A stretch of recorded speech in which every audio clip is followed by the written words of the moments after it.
Hi all, welcome back to my channel. അപ്പോൾ ഇന്നത്തെ video എന്ന് പറയുന്നത് എൻ്റെ രാവിലെ തൊട്ട് ഉച്ച വരെയുള്ള കിച്ചൺ ആൻഡ് വീട്ടിലെ കുറച്ച് കാര്യങ്ങളാണ്.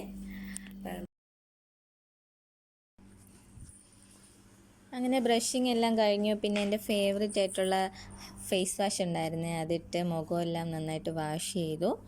പിന്നെ ഞാൻ അടുക്കള കയറുന്നതിന് മുമ്പ് ജസ്റ്റ് മുടിയൊക്കെ ഒന്ന് ചീകി റെഡി ആയിട്ടാണ് കയറുന്നത്. ഐറുവേ ഇങ്ങനെ ഫ്രഷായി അടുക്കളയിൽ കയറിയിട്ടുണ്ട്. ഇന്ന് അപ്പമാണ് ഉണ്ടാക്കുന്നത്. മാവൊക്കെ നന്നായിട്ട് സെറ്റായി പൊന്തി വന്നിട്ടുണ്ട്. പിന്നെ ഉച്ചക്കത്തേക്കുള്ള മീൻ ഫ്രീസറിൽ നിന്ന് എടുത്ത് വെള്ളത്തിലിട്ട് വെക്കാമെന്ന് വിചാരിച്ചു. അപ്പോൾ ഉച്ചയാകുമ്പോഴത്തേക്ക് നന്നായിട്ട് ഐസൊക്കെ അലിഞ്ഞ് നമുക്ക് ഉണ്ടാക്കാൻ റെഡിയായി പെട്ടെന്ന് ശരിയാക്കി എടുക്കാൻ പറ്റുമല്ലോ. പിന്നെ ഞാൻ രാവിലെ ഇന്ന് കട്ടൻ ചായയാണ് കേട്ടോ ഉണ്ടാക്കിയത്. എല്ലാ ദിവസവും 2 നേരവും ചായ മസ്റ്റായിട്ട് വേണ്ട ഒരാളായിരുന്നു. ഇപ്പം അങ്ങനെയൊന്നും ഇല്ല കേട്ടോ, ഒരു നേരമായാലും ഓക്കെയാണേ. അങ്ങനെ പിന്നെ അപ്പം എല്ലാം ഉണ്ടാക്കി, കറി ചൂടാക്കി. ആദ്യം കുഞ്ഞിന് ഫുഡ് കൊടുക്കണം. അത് നല്ലൊരു ടാസ്ക്കാണ്. എല്ലാവർക്കും അങ്ങനെ തന്നെ ആയിരിക്കുമല്ലോ. കാക്കേ കാക്കേ കൂടെ വിടെ, കൂട്ടിനകത്തൊരു കുഞ്ഞുണ്ടേ, കുഞ്ഞിന് തിന്നാ. കാക്കേ കാക്കേ കൂടെ വിടെ.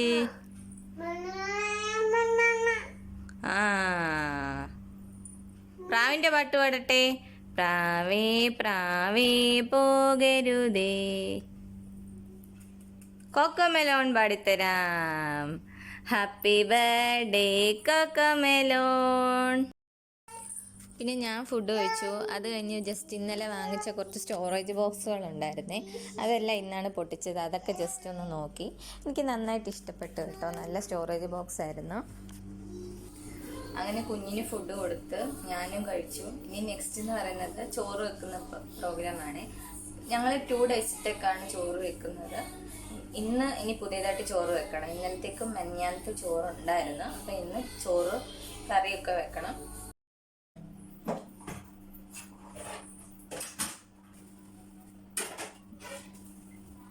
പിന്നെ കുറേ പാത്രങ്ങളൊക്കെ വാഷ് ചെയ്യാനുണ്ടായിരുന്നു, ബ്രേക്ക്ഫാസ്റ്റിൻ്റെയും പിന്നെ അഴുക്കായ അങ്ങനത്തെ കുറേ പാത്രമൊക്കെ കഴുകി. പിന്നെ ചോറ് വെക്കാൻ വേണ്ടിയിട്ടുള്ള അരിയൊക്കെ എടുത്തു. ഞാനിങ്ങനെ ബക്കറ്റിലാണ് അരിയൊക്കെ വെക്കാറുള്ളത്. ഞാൻ ഈ ഒരു പേപ്പർ ഗ്ലാസ്സാണ് എൻ്റെ അളവ് ഗ്ലാസ്സായിട്ട് ഉപയോഗിക്കുന്നത്. അങ്ങനെ അതിൽ അരി ആവശ്യത്തിനുള്ളതെല്ലാം അളന്നെടുത്തു. പിന്നെ കുക്കറിലാണ് ഞാൻ അരി വേവിക്കുന്നത്. അങ്ങനെ കുക്കറിൽ ഞങ്ങളുടെ ആവശ്യത്തിന് വേണ്ടിയിട്ടുള്ള അരിയും എല്ലാം സെറ്റാക്കി വെച്ചിട്ടുണ്ട്. ഇവിടെ ഫിഷൊക്കെ ക്ലീൻ ചെയ്ത് കിട്ടും, പക്ഷേ നമുക്ക് കറി വെക്കാനും വറുക്കാനും ഉള്ള പാകത്തിലൊന്നും അവർ ക്ലീനാക്കി തരില്ല കേട്ടോ. അതിന് ഉള്ളിൽ കുടലൊക്കെ മാറ്റിയിട്ട് ജസ്റ്റ് ഒന്ന് വൃത്തിയാക്കി തരും. എങ്കിലും അതിൽ കുറച്ചൊക്കെ അഴുക്കൊക്കെ ഉണ്ടായിരിക്കും. ഞാൻ എല്ലാ പ്രാവശ്യവും ക്ലീൻ ചെയ്ത മീനാണെങ്കിലും വീട്ടിൽ കൊണ്ടുവന്നിട്ട് നന്നായിട്ട് ഒന്നും കൂടി ക്ലീൻ ചെയ്തിട്ടാണ് കറി വെക്കാറ്. കുറച്ച് അഴുക്കൊക്കെ ഉണ്ടാവും, അതൊക്കെ കളഞ്ഞിട്ടാണ് എടുക്കുന്നത്. ഇങ്ങനെ ക്ലീൻ ചെയ്ത് കഴിഞ്ഞിട്ട് നമ്മൾ ഉപ്പ് തേച്ചിട്ട് നന്നായിട്ട് ഒന്നും കൂടി ഒന്ന് വാഷ് ചെയ്തെടുക്കും. എന്നിട്ടാണ് നമ്മൾ ഉപയോഗിക്കുന്നത്. പിന്നെ കറി വെക്കാൻ വേണ്ടിയിട്ടുള്ള കൂട്ടൊക്കെ തയ്യാറാക്കുകയാണ്. അതിന് വേണ്ടിയിട്ട് ഉള്ളി പൊളിക്കുകയാണ്. ഉള്ളി പൊളിക്കുമ്പോൾ എന്തായാലും നമ്മുടെ കണ്ണ് നീറുമല്ലോ. ഞാൻ ഇന്ന് മീൻ ഇപ്പോൾ ട്രെൻഡിങ് ആയിക്കൊണ്ടിരിക്കുന്ന വൈറൽ ഫിഷ് ഫ്രൈ ഇല്ലേ, അതുപോലെ ട്രൈ ചെയ്യാനാണ് വിചാരിച്ചത്. അതിന് വേണ്ടിയിട്ടുള്ള ഉള്ളിയും അതുപോലെ തന്നെ ഇഞ്ചിയും വെളുത്തുള്ളിയും എല്ലാം ചതച്ചെടുത്തിട്ടുണ്ട്. പിന്നെ മോരുകറി വെക്കാൻ വേണ്ടിയിട്ട് തേങ്ങ അരയ്ക്കുകയാണ്. തേങ്ങ ഇവിടെ ഞങ്ങൾ തിരുകിയിട്ട് ഇതുപോലെ ബോക്സിലാക്കി ഫ്രീസറിലാണ് വെക്കുന്നത്. അപ്പോൾ കുറച്ച് നാൾ കേടുകൂടാതെ ഇരിക്കും. പിന്നെ ആവശ്യത്തിന് നമ്മൾ എടുക്കുകയാണ് ചെയ്യുന്നത്. അങ്ങനെ തേങ്ങയും തൈരും എല്ലാം ചേർത്തിട്ട് മോരുകറിക്ക് വേണ്ടിയിട്ടുള്ള കൂട്ടെല്ലാം തയ്യാറാക്കി വെച്ചു. മോരുകറിയുടെ ചട്ടി ചൂടായി വരുന്ന ഗ്യാപ്പിന് നമ്മൾ മീൻ വറുക്കുന്നതിന് വേണ്ടിയിട്ടുള്ള കൂട്ടെല്ലാം തയ്യാറാക്കുവാണ്. അങ്ങനെ മുളക് പൊടി, മല്ലിപ്പൊടി, മഞ്ഞൾപ്പൊടി, കുരുമുളക് പൊടി എല്ലാം ചേർത്ത് വെളിച്ചെണ്ണയൊക്കെ ഒഴിച്ച് നമ്മൾ മസാല റെഡിയാക്കി വെക്കുവാണ്. അങ്ങനെ അതൊക്കെ സെറ്റായി. പിന്നെ മോരുകറിയുടെ കടുകെല്ലാം വറുത്തു. ഈ കടുക് വറുക്കുന്നത് എനിക്ക് ഭയങ്കര ഇഷ്ടമുള്ള കാര്യമാണ്. എല്ലാവർക്കും അങ്ങനെയാണോ എന്നറിയില്ല. ഇപ്പോൾ ചോറും വെന്തിട്ടുണ്ട്. ഇനി ചോറ് ഊറ്റുന്ന പരിപാടിയാണ്. അങ്ങനെ ചോറ് ഊറ്റി വെച്ചിട്ടുണ്ട്. ഇനി ഇനി ഫിഷ് ഫ്രൈ അടുപ്പിലാക്കാൻ പോവാണ്.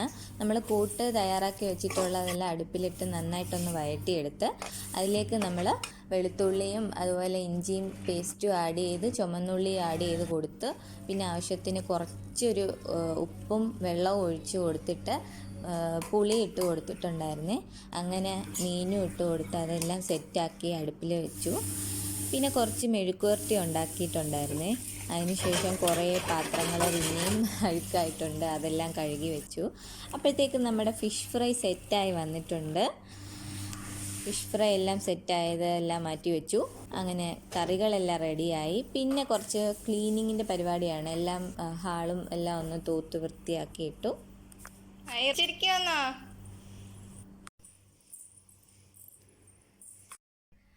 അങ്ങനെ വീട്ടിലെ അത്യാവശ്യം എല്ലാ പണികളും കഴിഞ്ഞിട്ടുണ്ട്. കുളിച്ച് ഫ്രഷായി. ഇനിയിപ്പോൾ ഫുഡ് കഴിക്കുന്ന പരിപാടിയാണ്. അങ്ങനെ ഞാൻ ഫുഡ് കഴിക്കാൻ വേണ്ടിയിട്ട് പോവുകയാണ്. എൻ്റെ മോർണിംഗ് ടു ഉച്ച വരെയുള്ള ഇന്നത്തെ റുട്ടീൻ എന്ന് പറയുന്നത് ഇതൊക്കെ തന്നെ ആയിരുന്നു.